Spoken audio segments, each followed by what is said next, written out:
Well, good morning, everyone. How are you? And once again, welcome to another live this morning. Hope you're having a great day today. We appreciate you coming on with us, and we thank you for that. Always much appreciated.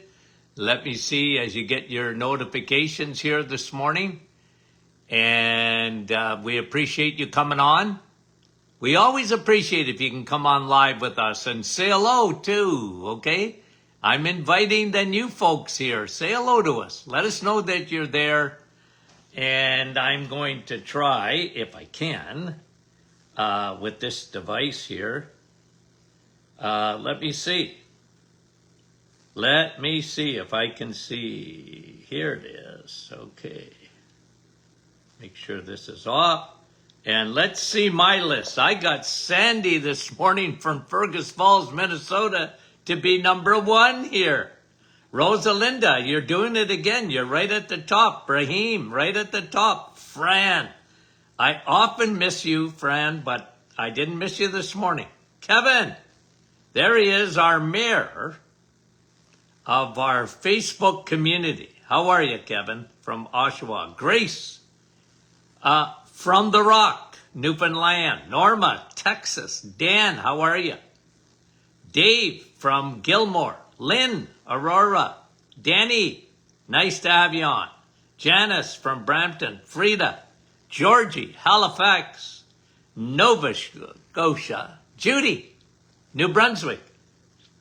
And Sharon from Kansas. Judy from Mitchell. Wendy from Markham. Judy from Port Perry. Nativity, how are you?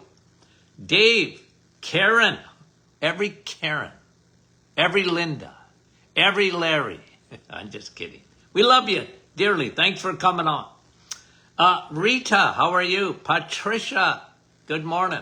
Annette, bonjour. Sandy from Chilliwack, British Columbia. Sherry from Mississauga.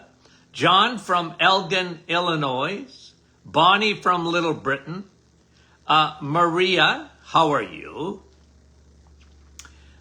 Diane from Thunder Bay. Bruno, bonjour, bon matin. Cheryl, Donna from Newfoundland. Dennis, how are you? Patricia, how is you? Another Patricia. Andrea, lonely in the clouds. I'm going to say hello to Doc McEwen because she's probably in the clouds too. Most of the days she is. I don't know why. Maria from Ottawa. Carol from Moncton, New Brunswick. Karen from Indianapolis. How are you, Karen? Another Karen. Wow, from Peterborough, back to back. Francis from Vaughan. Anne from Bethany, Ontario. Cindy, Saskatchewan. Beverly, Donna, and Marlene. Kathy, Port Perry. Wanda from Virginia. And Maureen, how are you? Maureen from Boca Raton, Florida. Carol, Yvonne, Brandon, Wendy, okay. Suzanne, Judy, Dave from Muskoka. What did I say? Oh, my word. Amber, New Jersey. Linda, there's one. There's a Linda from Owen Sound. IT, Maryland. Luella, West Tennessee. John, Darcy, from Balsam Lake, Wisconsin. Well, good morning. We love you guys. Thanks for saying hello. We appreciate you guys coming on. What an audience. You know, by the time this finishes today, we'll be about 6 to 10,000 views of just this. And then, of course, it's when it goes on podcast, unreal. All because of you guys. All because of you. Okay, now, let me talk a little bit about insulin this morning. And there was a new article, I was reading it, and about cancer. And it was interesting because this particular researcher was talking about insulin. And have you ever heard of it? Insulin? I was in front of, I did a Zoom meeting with the Marines group, polio survivors, and last week. And I was talking to that group, very, very engaging. It was really good. A lot of good questions after my presentation. But I was talking about two hormones that want you dead: insulin and cortisol. And I wrote that book with Tony Jr. and I wrote that book in 2011 at the 100th year anniversary of the Martin Clinic. Okay? Oh, man, time flies. So my grandfather, David, in 1911, the Martin Clinic. Wow. And he was light years ahead of his time, I can tell you that. Anywho, getting back to insulin. And getting back to insulin and cortisol and cancer. Because this researcher was saying something very significant. That cancer, we all know this, needs fuel. Cancer needs fuel. And insulin is a major driver of cancer. Okay, so let me just tell you what's new in insulin. And some of this is review. Okay, it's not all new, but some of it is new in terms of cancer and how insulin drives cancer. Now, let me give you a little bit of background. We actually mentioned this in our book, okay?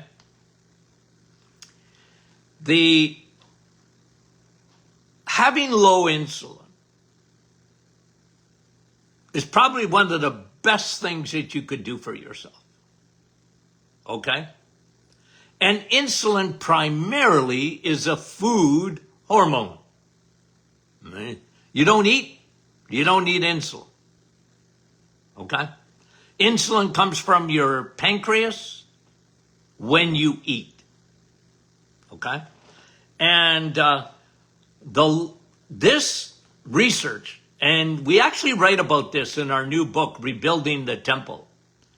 It's one of our first lessons in the 30-day devotional. You'll really enjoy it. And it's this. The largest study, and this was over years, of looking at insulin and disease, followed 200 people for 11 years, measuring insulin. And here's the conclusion of the study. Nobody talks about it, but it was really one of the most important studies of our time. Those who had the highest insulin were the sickest. Those with the lowest insulin had no other than 200 that they followed for all these years. Those who had the lowest insulin didn't get any chronic disease. No cancer, no heart disease, no Alzheimer's, no diabetes. They didn't get any chronic disease. Those with the highest insulin got the highest amount of heart disease, cancer, Alzheimer's, diabetes. It was a direct correlation. So guys, you can't control everything in life. You can be the healthiest person in the world, and you're at the wrong place at the wrong time, and you get hit by a truck. You can't control everything. Okay? But one thing you can control is insulin. Because it's a food hormone. Now, we'll talk about cortisol in a minute because that drives insulin too. Okay? And I'll tell you why. But you see, two hormones that want you dead. And you know, when I wrote that book, because there was such a paradigm shift in my practice. Okay? Tony Jr. and I talked about it all the time. I said, I can't get over it. We're measuring insulin. What's the best way to measure it, by the way? Well, look, you can actually get a fasting insulin test or whatever. Yeah. No problem at all. But a routine test that doctors should be doing is A1C. Because that's an average of your blood sugars over 3 months, 3 or 4 months. It glycates the hemoglobin, the middle of the red blood cell, and you can measure it. And I'll tell you something, to me, it's one of the most significant blood tests that you want to get. If your A1C is above 5.4, your insulin's high. You have insulin resistance. Don't fool yourself.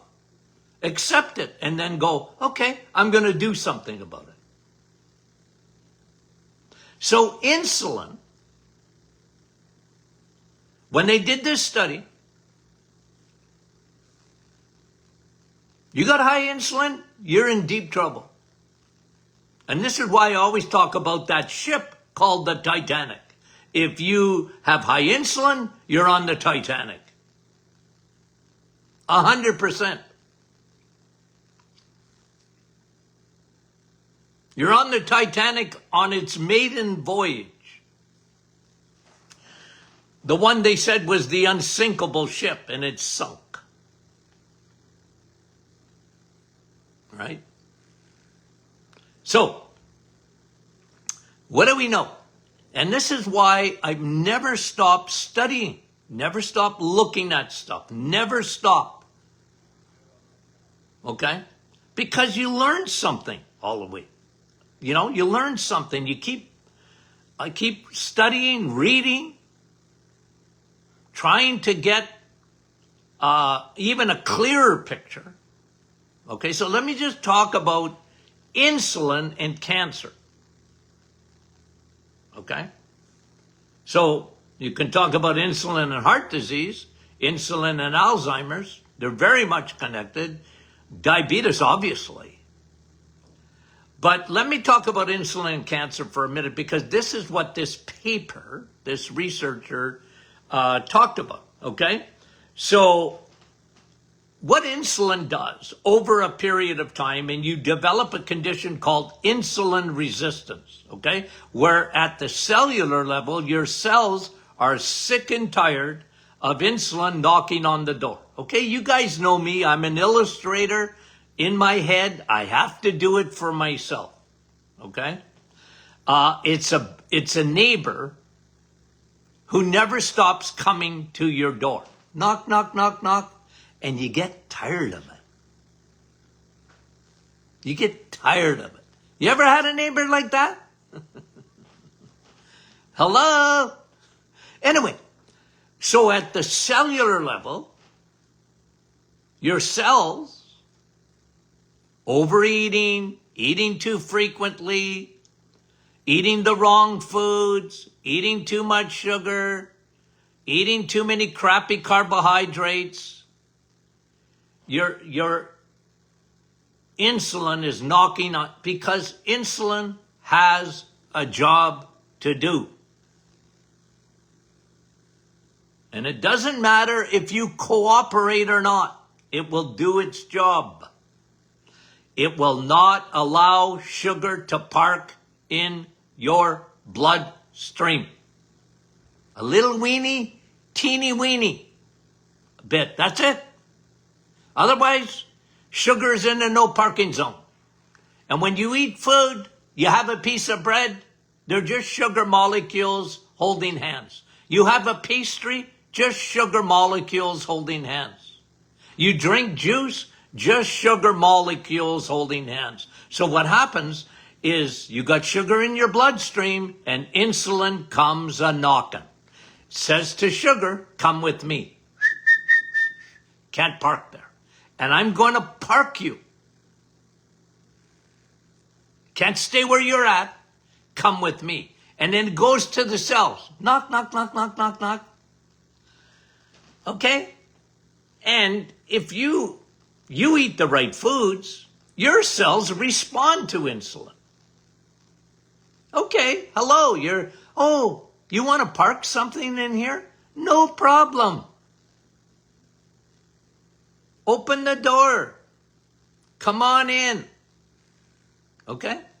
But if you eat too much, eat too frequently, and you're eating the wrong foods, insulin is always knocking at the door. Therefore, you develop insulin resistance. That is metabolic syndrome.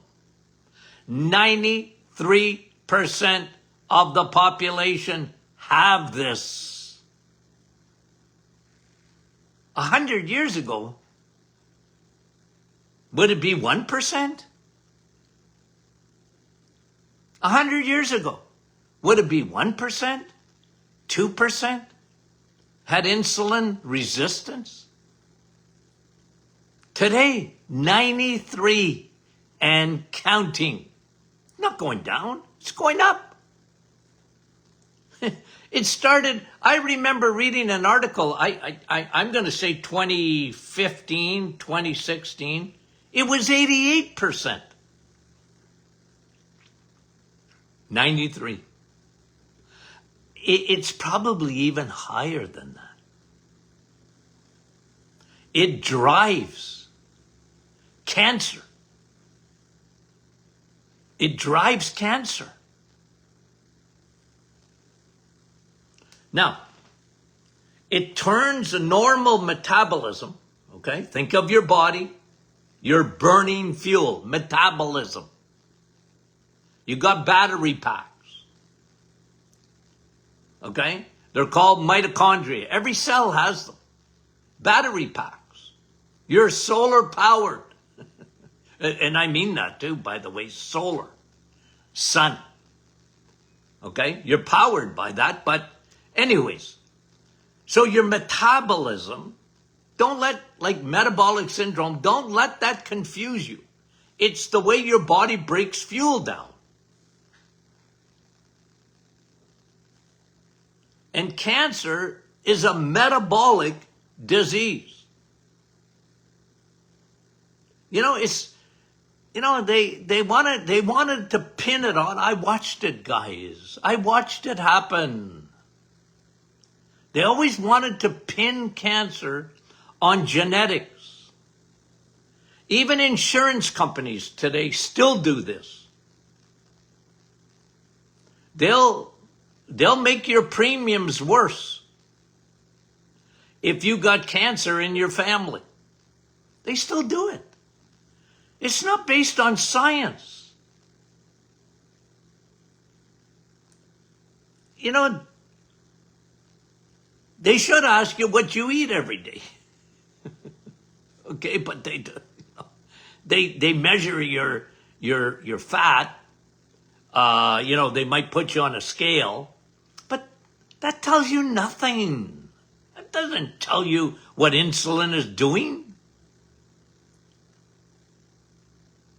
They should have looked at this study. 200 people. And people that had the lowest insulin, they didn't get any of those chronic diseases. Didn't get cancer, didn't get heart disease, didn't get Alzheimer's, didn't get diabetes.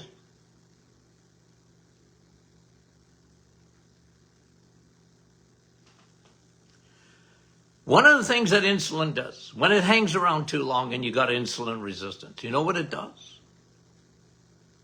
It affects the way your body gets rid of cancer cells. I'm going to give you a big word. Apoptosis.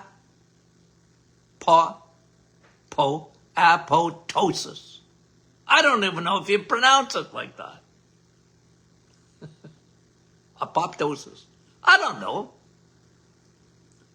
But it's when you have a damaged cell, your body knows how to get rid of it, to break it down, to get rid of it. Okay? And apoptosis. I hated those big names in school. Oh! Why don't they just call it breaking down? But they call it apoptosis. I don't know. Like I said, I don't care how you pronounce it. It doesn't matter. But insulin puts the breakdown of damaged cells. It stops it.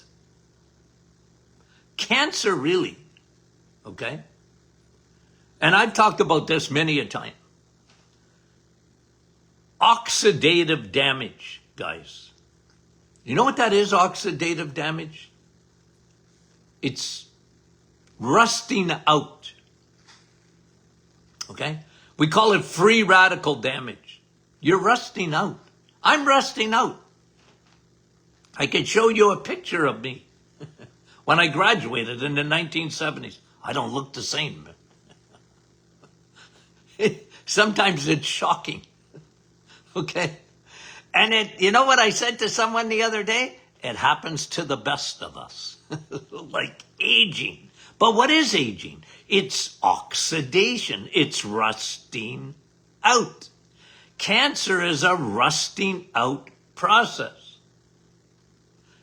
Damaged cells, free radicals, okay? And it's premature. So unlike aging, it's rapid, okay? When it gets going. Cancer takes a long time to get going, but when it gets going, it gets rapid, okay? Now, okay? Here's another thing it does, okay? It affects autophagy. Apoptosis? Atosis? I don't know how to say it. And autophagy. You know what autophagy is? It's your body's self-cleaning oven. Now, the best self-cleaning oven, when is that done? When your body sleeps. So now I'm going to connect the insulin and the cortisol. Okay, let me do the connection in a second. So AP, okay, OP, okay, TOSIS, apoptosis, I don't know. Insulin messes that up. The damaged cell. The body can't get rid of them like they should. Insulin affects the self-cleaning oven of your body. Okay? We already know that cortisol does because what have I taught you over the years? That your brain especially has its own self-cleaning oven. It's called your glymphatic system. In the rest of your body, it's called your lymphatic system. You know when it drains? At night when you're sleeping, the brain. But insulin and insulin resistance affects your body's ability to self-clean. That's one of the big factors in cancer. Your body's lymphatic system can't work properly to get rid of all your dead cells, cancer cells, toxins that drive cancer. Insulin is a culprit there. Imagine that. And of course, cortisol, because when you don't sleep, the night crew can't come in. You know? You ever see a building in a big city and the lights are sort of, dim? Well, there are people working in there. The cleaning staff is in there. They're cleaning. That's your body, guys, when you sleep. You don't sleep, your cortisol goes up. Your cortisol goes up, you don't sleep. What is cortisol? That's a big factor today in the world. Look, cortisol's been around as long as man has been around. But why is it a hormone that wants you dead? Because it's not meant to have a full-time job, guys. That's why. That's why. So insulin is miracle grow for cancer.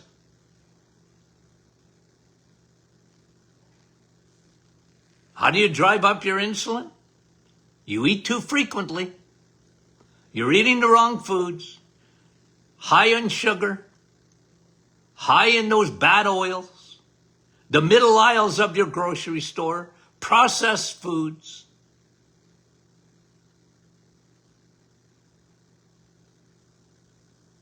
Drives insulin. And insulin drives cortisol.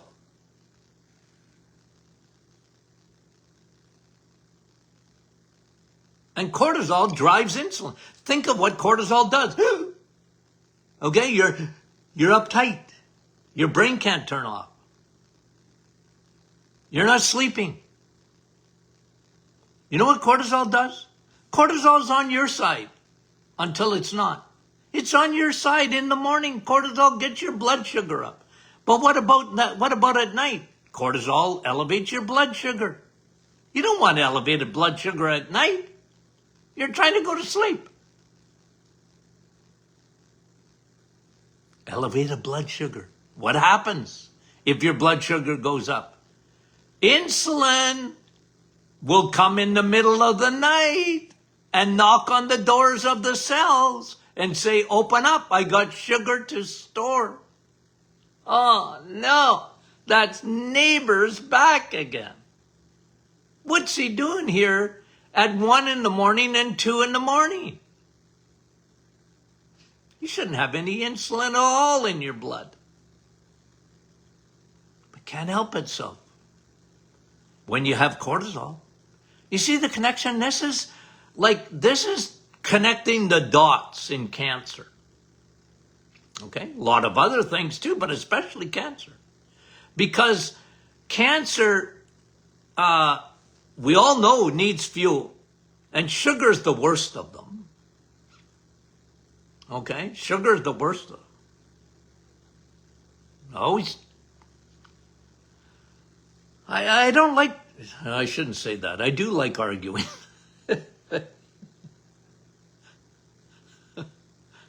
I remember oncologists, and they don't know nothing about food, so God bless them, okay? Like I said, well, how does your PET scan work? It's not for your pets.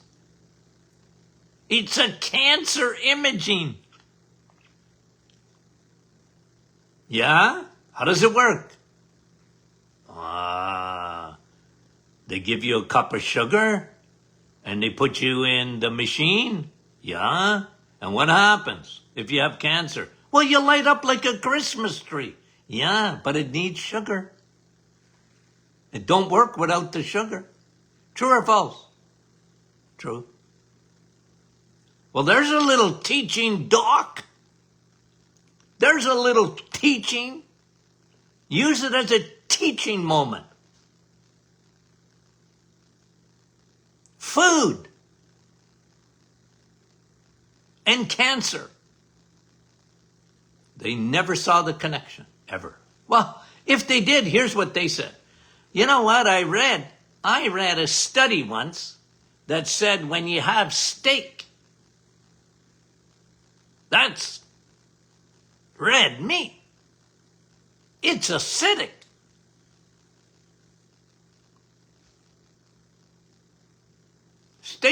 Steak's acidic until you eat it. Then it ain't acidic anymore. The more steak you eat, the more you want to move the needle on alkalinity, then eat steak. Okay? The people get this so upside down, I can't get over it. A tomato is acidic. Are tomatoes no good for you? But they don't stay acidic. Your body knows how to buffer. It'll use sodium bicarbonate, baking soda. You don't take baking soda, by the way. I was never for that. People ask me about that all the time. How about baking soda, Doc? It's not going to get to its intended destination other than your stomach.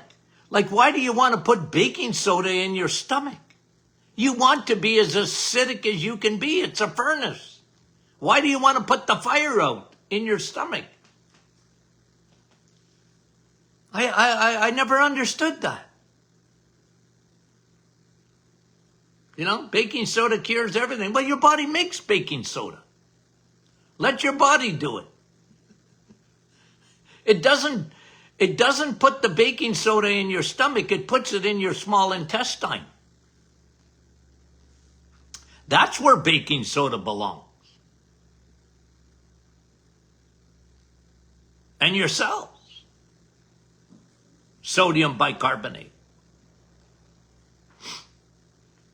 Ooh. Okay. So insulin, my friend, is a cancer driver. It turns off your body's ability to heal itself, autophagy, and clean itself. Apoptosis. Oh. It activates the growth pathways. I've always told you this, guys. Insulin is a growth hormone. It's a growth hormone. So is estrogen. They're growth hormones. Cortisol pours gasoline on the fire of cancer. So important. Okay? Okay. I thought we'd do a little teaching this morning. Just a lot of it's review, guys. I know that.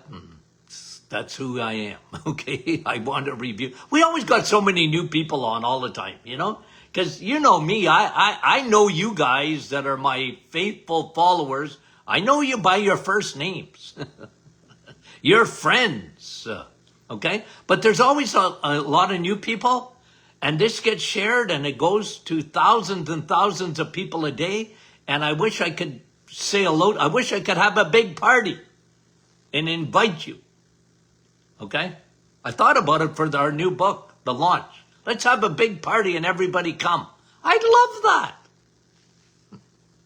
I'd love to meet all of you personally. Okay?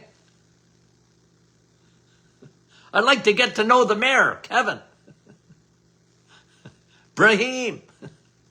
So many others. You guys, we love you dearly. Okay? We love you dearly. Okay. Guys, keep it coming. Okay? Keep it coming. Keep your questions coming. Q&A Friday, often Q&A Monday. I love answering your questions, guys. Okay? Remember the new book. Sign up for it, guys. Get up there and get on that list.